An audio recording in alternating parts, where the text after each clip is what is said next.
Hey everyone, and welcome to The Explainer. Today, we're unpacking one of the most urgent and, honestly, most fascinating macroeconomic puzzles of our time. We're diving deep into a groundbreaking piece of research titled The AI Layoff Trap by Brett Hemingway-Falk and Gary Tsoukalis. Now, if you've been skimming the news lately or keeping an eye on the job market, you already know the stakes here are absolutely massive. Look, we've always worried about tech displacing human labor, right? Going literally all the way back to the Industrial Revolution. But this analysis, it shows exactly why the AI wave might actually break the fundamental economic rules we've relied on for centuries.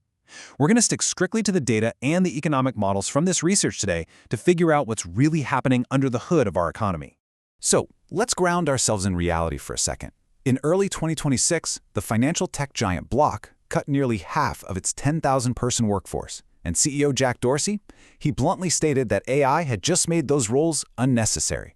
But then he added this: within the next year, the majority of companies will reach the same conclusion. Wow. This isn't some distant sci-fi hypothetical anymore.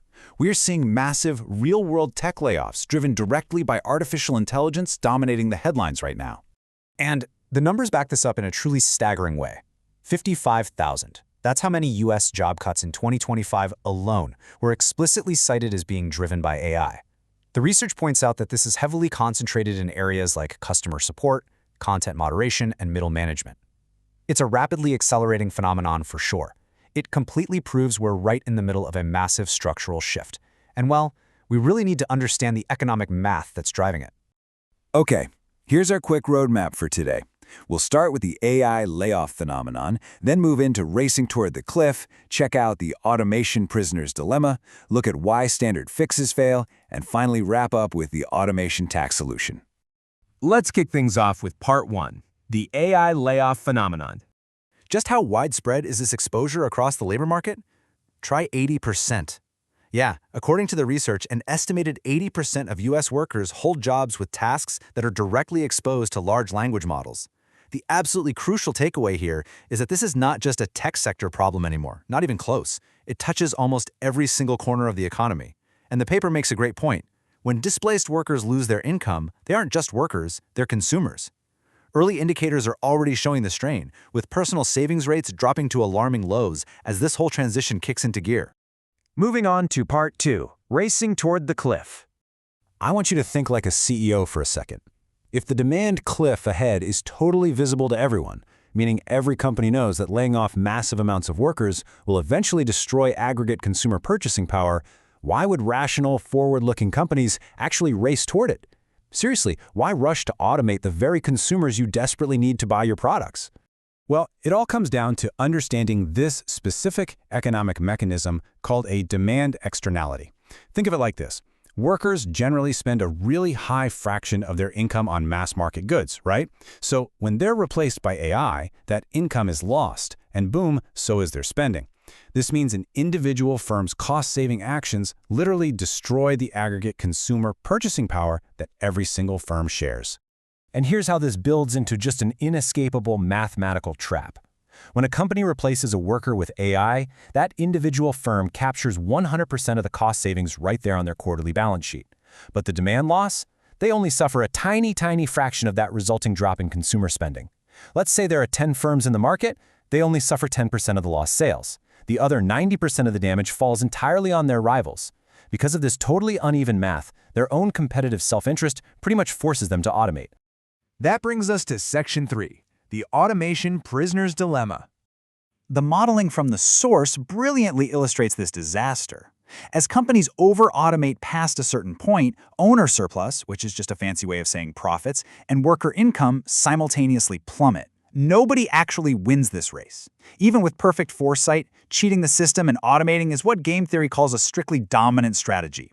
Basically, every firm assumes the others are going to automate, so they feel like they have to do it too, and they end up driving everyone over the cliff together. The main takeaway here is huge. Over-automation isn't just a wealth transfer from labor to capital. It's a deadweight loss. It actively harms the business owners too.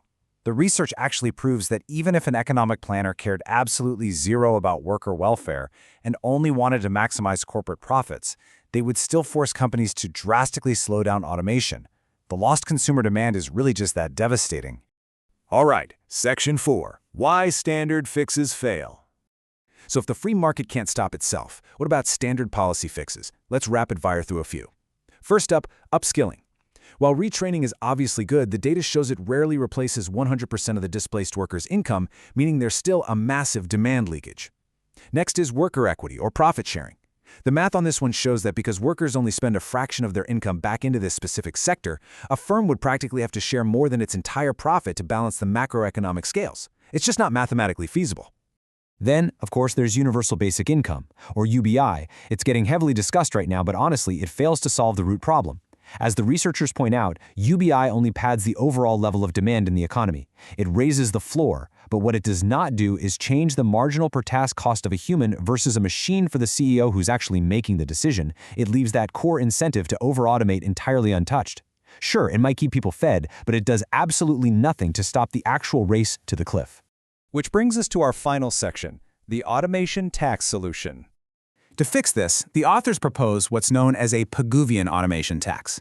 Now, this isn't just some broad tax on corporate profits, because we already proved that wouldn't change the underlying incentives. Instead, this is a highly targeted per-unit tax set exactly equal to the uninternalized demand loss per task.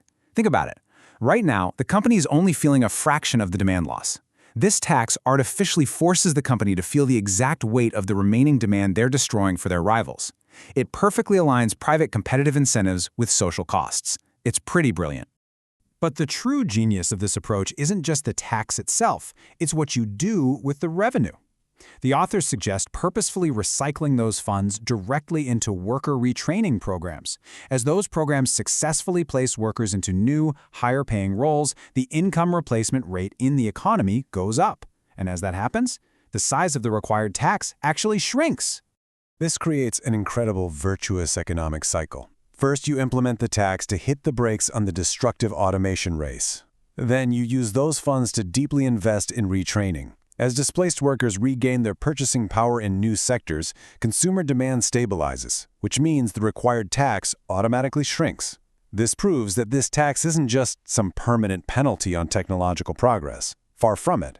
It's a beautifully designed, self-limiting, transitional bridge to carry us safely into a stable AI economy. Well, that brings us to the end of our analysis, and I want to leave you with this final, really provocative thought based on the research. When we look at the math of this demand externality, we have to ask ourselves, are we building an economy for machines or an economy for the people who actually buy from them? The data from the models is crystal clear. Unchecked AI progress, driven purely by fragmented competitive interests, doesn't just hurt the displaced worker. It mathematically destroys the very foundation of consumer demand that the entire market rests on. It is an incredibly powerful reminder that we need smart, structurally sound macroeconomic policy to navigate the road ahead. Thanks for joining me on this explainer. Keep questioning, keep learning, and I'll catch you next time.